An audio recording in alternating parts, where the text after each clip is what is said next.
ఆంధ్ర రాష్ట్రం, ఉమ్మడి ఆంధ్ర రాష్ట్రంలో కానీ, విభజిత ఆంధ్ర రాష్ట్రంలో కానీ సిఐటి అఖిల భారత మహాసభలు మన ప్రాంతంలో జరగలేదు.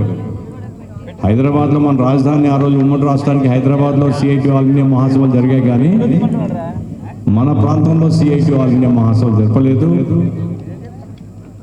కాబట్టి ఈసారి మీరు బాధ్యత తీసుకోవాలని రాష్ట్ర కమిటీ అడిగారు. రాష్ట్ర కమిటీ సంతోషంగా స్వీకరించింది. విశాఖ కార్మికవర్గం మీద, ప్రజానికం మీద ఉండే నమ్మకంతోనే ఈ కార్యక్రమాన్ని అత్యంత విజయవంతంగా చేయగలుగుతామనేటువంటి విశ్వాసంతో ఈ ప్రోగ్రాం తీసుకోవడం జరిగింది. రేపు 31వ తేదీ నుంచి 4వ తేదీ వరకు దేశవ్యాప్తంగా అన్ని రాష్ట్రాలు, నగర, కేంద్ర పాలిత ప్రాంతాలు, అన్ని ప్రాంతాల నుంచి కూడా కార్మికవర్గ యోధులందరూ కూడా ఇక్కడ రాబోతున్నారు. వేల మంది వారి యొక్క ఉద్యమ అనుభవాలు, వారి రాష్ట్రాల్లో సాగించినటువంటి పోరాటాలు, ఎటువంటి తీవ్ర నిర్బంధాన్ని ఎదుర్కొని కార్మికవర్గం హక్కుల కోసం వారు పోరాడుతున్నారనేటువంటి అనుభవాలను కూడా విశాఖ వేదికగా దేశం పంచుకోబోతున్నది. అదే సందర్భంగా ఈరోజు కేంద్ర రాష్ట్ర ప్రభుత్వాలు కార్మికవర్గం మీద పెద్ద ఎత్తున దాడి చేస్తున్నారు. ఇక్కడ మనం గమనించాల్సి ఏమిటి అంటే, మనువాదం లేదు కదా అంటారు. మనువాదం అమలు జరుగుతుంది అంటారు. మనువాదాన్ని కోరుకోవడం కాదు, అమలు చేస్తూ ఉన్నారు. 4 వర్ణాలుగా సమాజాన్ని విభజించి అత్యధిక ప్రజానికం ఎవరైతే ఉత్పత్తి చేస్తున్నారో అటువంటి వాళ్ళందరినీ శూద్రులుగా వర్ణించినటువంటి మనువాదం ఇప్పుడు శూద్రులు ఎవరు అంటే రైతులు, వ్యవసాయంలో పనిచేసేటువంటి ఇతర పేదలు, కార్మికులు. రైతు చట్టాలు దుర్మార్గమైనటువంటి చట్టాలు చేశారు. చట్టాలు ఉపసంహరిస్తామని ముసలి కన్నీరు కార్చారు తప్ప ఆ తర్వాత రైతులకు వాగ్దానం చేసినటువంటి ఏ ఒక్క దాన్ని అమలు చేయలేదు. ఈరోజు దేశం రైతాంగం మొత్తం కూడా ఆత్మహత్యల పాలవుతున్నటువంటి పరిస్థితి ఉన్నది. ఎక్కడ ఏ రాష్ట్రం మినహాయింపు లేదు.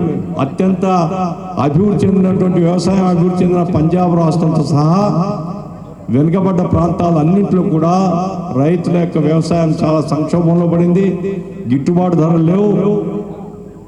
కష్టం చేసిన తర్వాత కూడా ఏమీ మిగలకపోగా అప్పుల పాలైపోయి ఆత్మహత్యలు చేసుకున్న పరిస్థితి. మేము స్వామినాథన్ గారి సిఫార్సులు అమలు జరుపుతామని అధికారంలో రాకముందు వాగ్దానం చేశారు. అధికారంలోకి వచ్చారు, 12 సంవత్సరాలు అయిపోయింది. స్వామినాథన్ పేరు ఇప్పుడు గుర్తులేదు మోడీ గారి ప్రభుత్వానికి. పెట్టుబడికి 50% కలిపి కనీస మద్దతు ధర ఉండేదిగా చూస్తామన్నారు.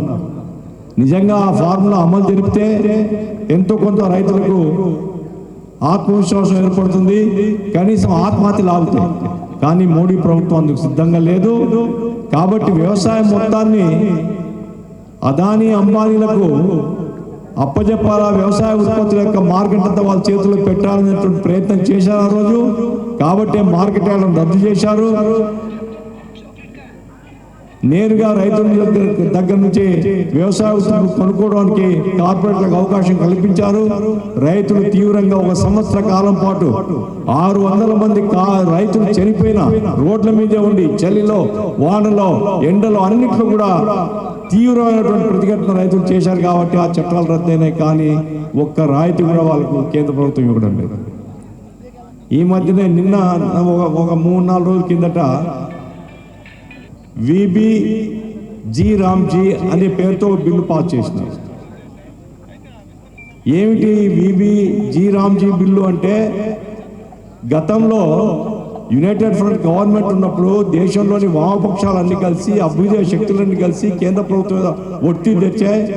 దానికి సుప్రీంకోర్టు కూడా దేశంలో ఆకలితో జనం చనిపోయేటువంటి దుస్థితి ఎందుకుంది, సీరియస్గా మీరు ఆలోచించాలని కేంద్ర ప్రభుత్వాన్ని చురుకలు అంటించిన తర్వాత మహాత్మా గాంధీ ఉపాధి హామీ చట్టాన్ని, మొదట ఉపాధి హామీ చట్టం అని తర్వాత పేరు చేర్చారు. మహాత్మా గాంధీ పేరుతో ఉపాధి హామీ చట్టాన్ని తీసుకొచ్చారు.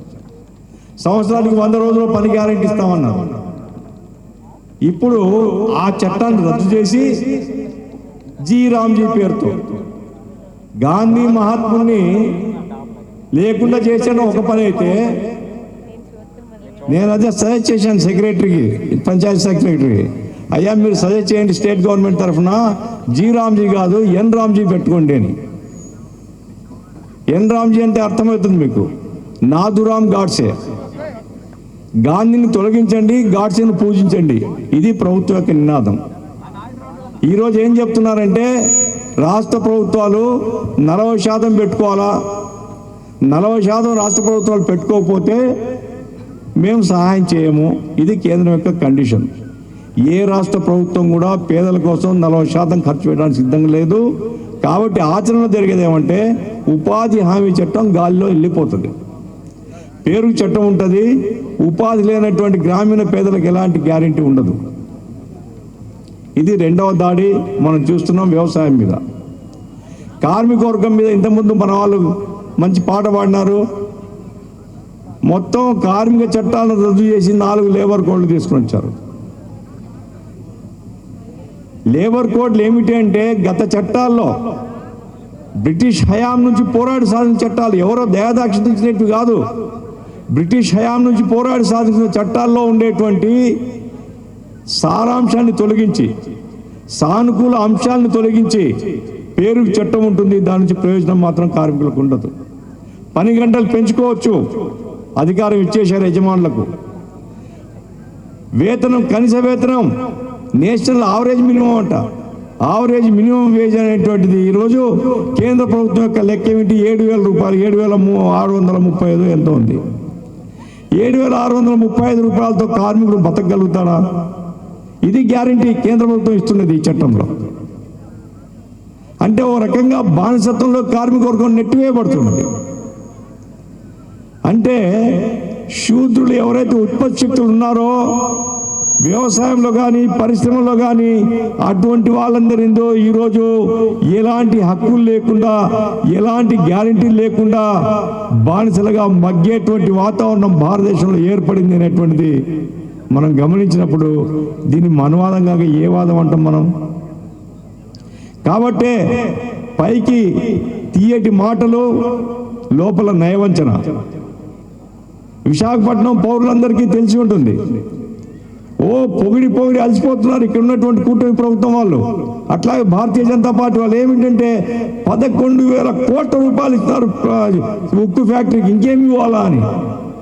నేను ఈరోజు వచ్చిన తర్వాత ఉక్కు ఫ్యాక్టరీ మన యూనియన్ నాయకులతో కనుక్కుంటే చెప్పింది ఏమిటంటే ₹1 కూడా చేతికి కాదు, ఇవన్నీ కూడా బ్యాంకులకు అడ్జస్ట్ చేయడానికి, జిఎస్టీ యొక్క లోన్లను అడ్జస్ట్ చేయడానికి వాడుకున్నారు తప్ప ప్లాంట్కి ఇవ్వలేదు. ప్లాంట్లో చాలా దుర్మార్గంగా కార్మికులు తగ్గించేస్తున్నారు, కార్మికుల వేతనాన్ని ఉత్పత్తితో ముడిపెట్టబోతున్నారు. ఈ ప్లాంట్ కనుక గనులు ఇవ్వకపోతే అతి తొందరలోనే ప్లాంట్ మళ్ళా అప్రపాలవుతుంది. చిత్తశుద్ధి ఉంటే ప్లాంట్కు గనులు ఇవ్వండి, ఉప్పు గనులు, ఇనుప ఖనిజం గనులు ఇవ్వండి అని. విశాఖ ప్రజల్లో కూడా కొంతమంది అనుకుంటుండొచ్చు నిజంగా బాగా ఇచ్చారు కదా డబ్బులు అని. నేను మనవి చేస్తున్నా, సవినయంగా మనవి చేస్తున్నా, ఈ అప్పులన్నీ తొలగించి కొనుగోలు చేసేవాడు ఎవడైనా వస్తే అదానినో ఇంకోడో ఇంతకుముందు సౌత్ కొరియా కంపెనీ వచ్చింది. ఇటువంటి కంపెనీలకు ఎలాంటి లయబిలిటీస్ లేకుండా దాన్ని ట్రాన్స్ఫర్ చేయడానికి రంగం సిద్ధం చేస్తున్నారు. విశాఖ స్టీల్ ప్లాంట్ ఇది ప్రైవేటీకరణకు రంగం సిద్ధం అవుతుంది తప్ప విశాఖ స్టీల్ ప్లాంట్ కాపాడడానికి కేంద్ర రాష్ట్ర ప్రభుత్వాలు సిద్ధంగా లేవు. ఇది వాస్తవం. కాబట్టే కార్మిక వర్గం మీద ఒక తీవ్రమైన దాడి జరుగుతుంది. కార్మికులకు గతంలో పోరాడి సాధించుకున్న హక్కులు కూడా నిలబడేటువంటి పరిస్థితి లేదు, ఒక్కొక్కరుగా తొలగింపబడుతున్నాయి. బానిసత్వంలోకి నెట్టివేయబడుతున్నటువంటి పూర్వ రంగంలో CIT అఖిల భారత మహాసభ ఇక్కడ జరుపుకొని కార్మిక వర్గాన్ని సంఘటితమై ఐక్యంగా ప్రతిఘటించడానికి విశాఖ నగరం నుంచే దేశవ్యాప్త కార్మిక రంగానికి పిలిపివ్వడానికి ఈ మహాసభలు జరగబోతున్నాయి. ఈ మహాసభల్లో వచ్చేటువంటి ప్రతినిధులందరూ వారి రాష్ట్రంలో ఉండేటువంటి సమస్యలను చర్చించి ఒక ఉద్యమాన్ని నిర్మించడానికి కేంద్ర ప్రభుత్వానికి వివిధ రాష్ట్ర ప్రభుత్వాల్లో జరుగుతున్న దాడులకు వ్యతిరేకంగా సంఘటిత సమైక్య పోరాటాలకు అన్ని కార్మిక సంఘాలని ముందుకు తీసుకొని పోవడానికి సిఐటియు చొరవ తీసుకోబోతుంది అనేటువంటి విషయాన్ని నేను మనవి చేస్తున్నాను. ఈ పూర్వరంగంలోనే మహాసభ జరిగితే అదే సీరియస్గా చర్చలు జరుగుతూ ఉంటాయి. కానీ సీరియస్ చర్చలు జరగడం మాత్రమే కాదు, శ్రామిక వర్గ సంస్కృతిని సమాజంలో తీసుకొని రావాలి, ప్రచారం చేయాలి, ఆ సంస్కృతిని ముందుకు తీసుకొని పోవాలి అనేటువంటి ప్రయత్నం సిఐటియు చాలా కాలంగా చేస్తున్నది. ఇప్పుడు ఏమిటి సంస్కృతి అంటే మనం చూసినంత సినిమాలు, ఒకప్పుడు సినిమాలు అభ్యుదయ భావాలతో అభ్యుదయ మెసేజ్ ఇచ్చేటువంటి సందేశాత్మక సినిమాలు ఉండేటివి.